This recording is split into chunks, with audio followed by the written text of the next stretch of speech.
Puji Tuhan, haleluya. Salam sejahtera bagi Bapak, Ibu, Saudara-saudari sekalian, keluarga GPDI El Shaddai Magelang, dimanapun kita berada. Hari ini mari kita kembali merenungkan firman Tuhan untuk menjadi kekuatan dalam kehidupan kita. Minggu ini kita telah tiba pada Keluaran pasal 36 sampai 38. Dan saya akan mengajak Bapak Ibu untuk membahas dan melihat ada satu catatan yang penting yang kita dapat pelajari dari Keluaran, khususnya pada pasal ke-37. Hari ini kita melihat bahwa pada pasal-pasal ini mencatat tentang pembuatan kemah suci sebagai pusat penyembahan dari bangsa Israel dalam perjalanan mereka di padang gurun. Dan kita akan melihat dulu apa tujuan dari kemah suci itu dibuat ya. Keluaran pasal 25 ayat 8 mencatat demikian. Satu tujuan yang sangat istimewa.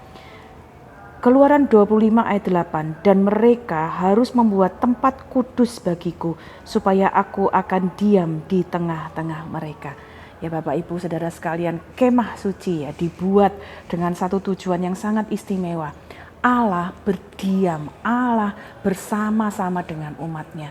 Ini satu gambaran yang sangat luar biasa ya, bagaimana menunjukkan kepada kita bahwa Allah sangat mencintai umatnya, Allah sangat suka ada bersama-sama dengan umatnya. Dan itu sebabnya ada kemah suci yang dibuat. Dan kalau pada zaman perjanjian lama ya, bangsa Israel mengalami peristiwa ini di mana Allah ada bersama-sama dengan mereka. Allah yang sama juga ada sampai sehari ini bersama-sama dengan kita. Ya, bangsa Israel diminta untuk membuat kemah suci, membangun kemah suci, dan kita pun sebagai umat-umat Allah juga punya satu tempat yang sama di mana Allah ingin berdiam bersama-sama dengan kita. Efesus 2 ayat 22 mencatat demikian.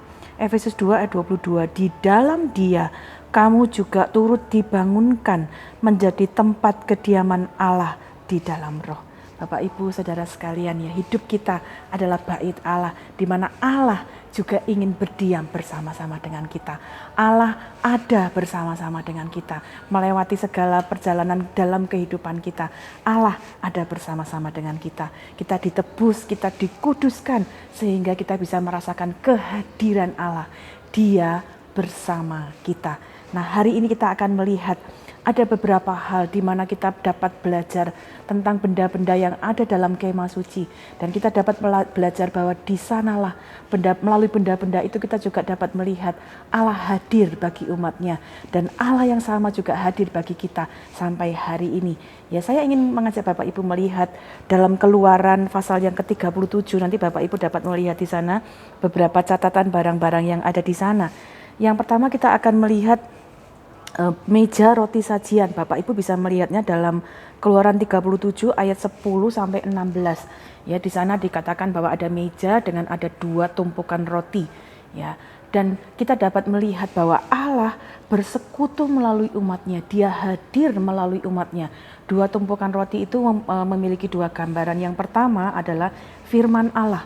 Ya, firman Allah itu adalah roti dari surga untuk makanan roh kita. Kita setiap hari makan makanan untuk tubuh kita, tapi roh kita juga butuh makanan, dan makanan untuk roh kita adalah firman Allah. Matius pasal 4 ayat yang keempat memberikan kita catatan demikian. Saya bacakan Matius 4 ayat 4. Tetapi Yesus menjawab, ada tertulis manusia hidup bukan dari roti saja, tetapi dari setiap firman yang keluar dari mulut Allah. Bapak Ibu Saudara sekalian, hari ini kita belajar bahwa ya di kemah suci disediakan ada lambang kehadiran Allah melalui firman-Nya. Karena itu kita hari ini mari kita juga bersyukur bahwa Allah hadir, Dia bersama kita melalui firman-Nya. Waktu kita terima firman Tuhan, kita dengar firman Tuhan, kita baca firman Tuhan, kita lakukan firman Tuhan, sesungguhnya Allah hadir bersama dengan kita karena Dia itulah firman sendiri. Karena itu mari lakukan firman Tuhan, terima firman Tuhan.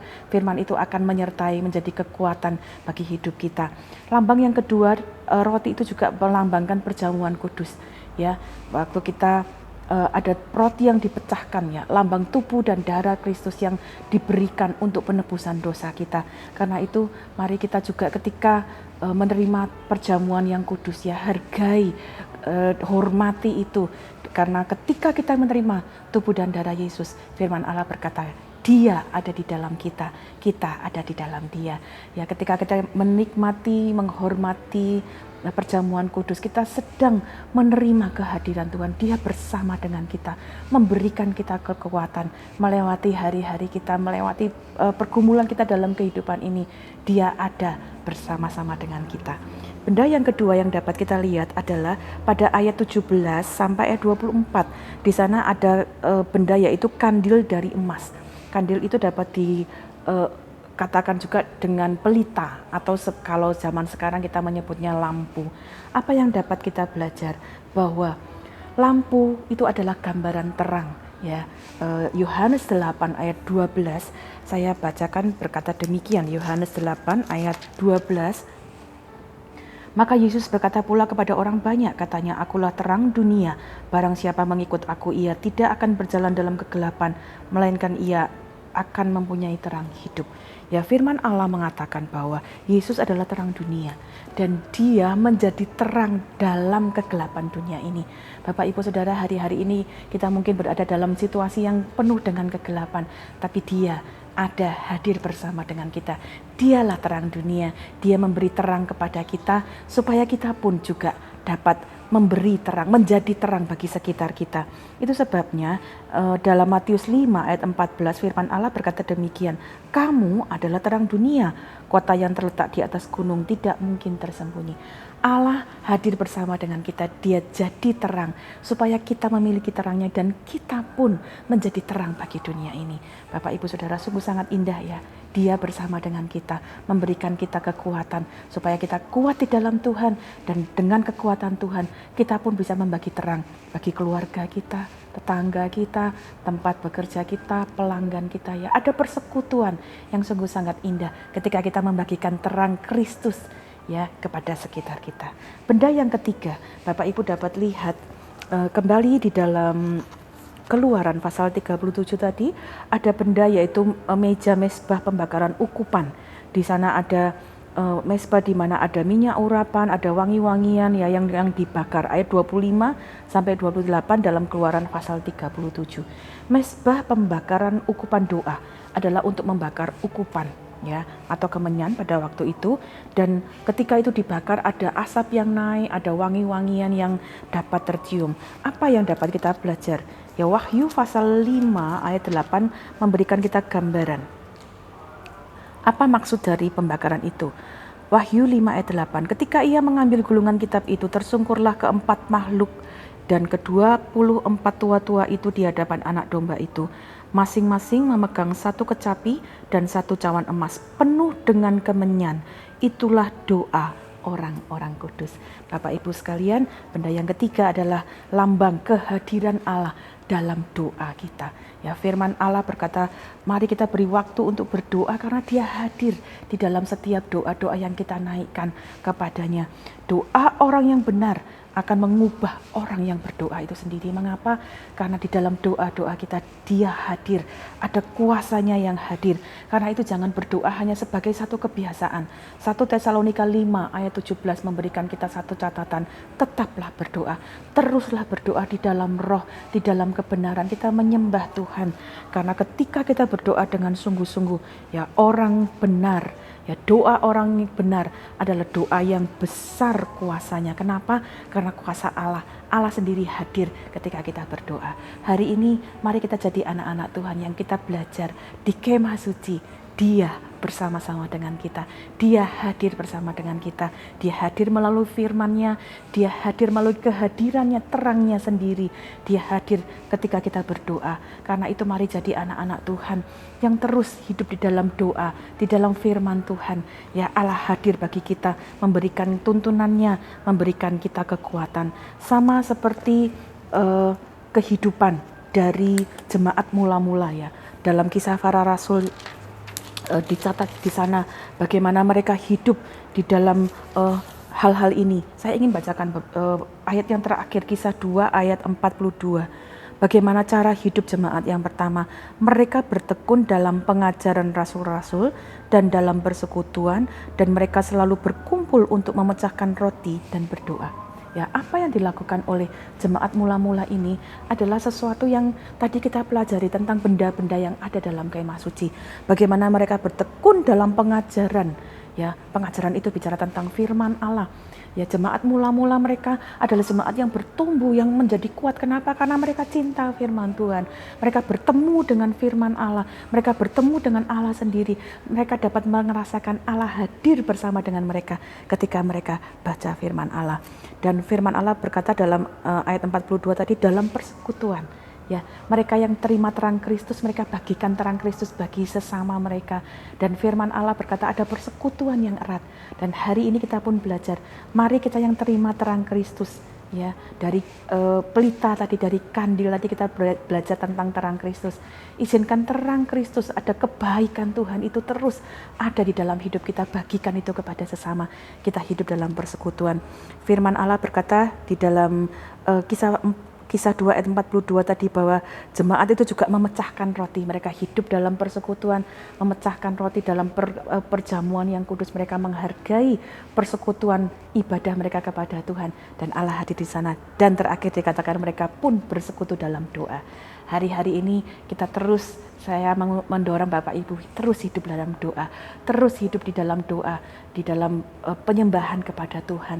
Kita bertemu dengan Tuhan, Dia bersama dengan kita dalam doa-doa, kita memberikan kita kekuatan. Karena itu hari ini kita bersyukur untuk kemah suci yang kita bisa belajar dari bangsa Israel. Allah diam bersama dengan umatnya, dan sampai hari ini Dia diam bersama dengan kita. Dia ada bersama dengan kita. Karena itu mari terus nikmati kehadiran Tuhan melalui firman, melalui doa, melalui persekutuan, dan hidup kita akan terus ada dalam kekuatan bersama dengan Dia. Puji Tuhan, demikian renungan firman Tuhan, kiranya menjadi kekuatan bagi kita semua.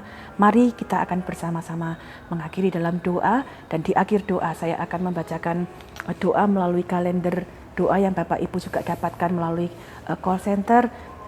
Dan saya mendorong Bapak Ibu juga mendoakannya baik bagi diri pribadi, keluarga, dan juga rekan-rekan kita. Mari kita berdoa. Bapa dalam surga, kami mengucap syukur karena Engkau Allah yang kudus mau ada bersama-sama dengan kami, hadir bagi kami. Tuhan, terima kasih untuk kemah suci yang dapat kami pelajari dalam kehidupan bangsa Israel. Kami tahu Engkau juga hadir bagi kami hingga saat ini. Karena itu tolong kami Tuhan untuk terus mencintai firman-Mu, mencintai persekutuan dengan Engkau, persekutuan dengan sesama anak-anak Tuhan, membagikan terang-Mu bagi orang-orang di sekitar kami. Bahkan kami hidup dalam doa, kami sungguh merasakan, kami sungguh merindukan kehadiran-Mu terus ada dalam hidup kami, menuntun kami, membimbing kami, supaya hidup kami, perjalanan hidup kami adalah perjalanan yang penuh keberhasilan karena Engkau bersama-sama dengan kami. Biarlah setiap firman-Mu ini mendorong kami untuk lebih mencintai Engkau, mencintai firman-Mu, mencintai penyembahan kepadamu, dan hidup kami boleh menjadi berkat satu dengan yang lain. Terima kasih Bapa, kami mengucap syukur untuk firman-Mu. Hari ini kami berdoa buat keluarga GBDI El Shaddai Magelang. Berkatilah keluarga GBDI El Shaddai Magelang untuk selalu rendah hati, lemah lembut dan sabar. Kiranya seluruh keluarga GBDI El Shaddai Magelang menunjukkan kasih dalam hal saling membantu dan terus berusaha memelihara kesatuan roh oleh ikatan damai sejahtera. Terima kasih Bapa yang baik, kami mengucap syukur dan berterima kasih untuk firman-Mu. Di dalam nama Tuhan Yesus Kristus kami berdoa. Haleluya. Amin.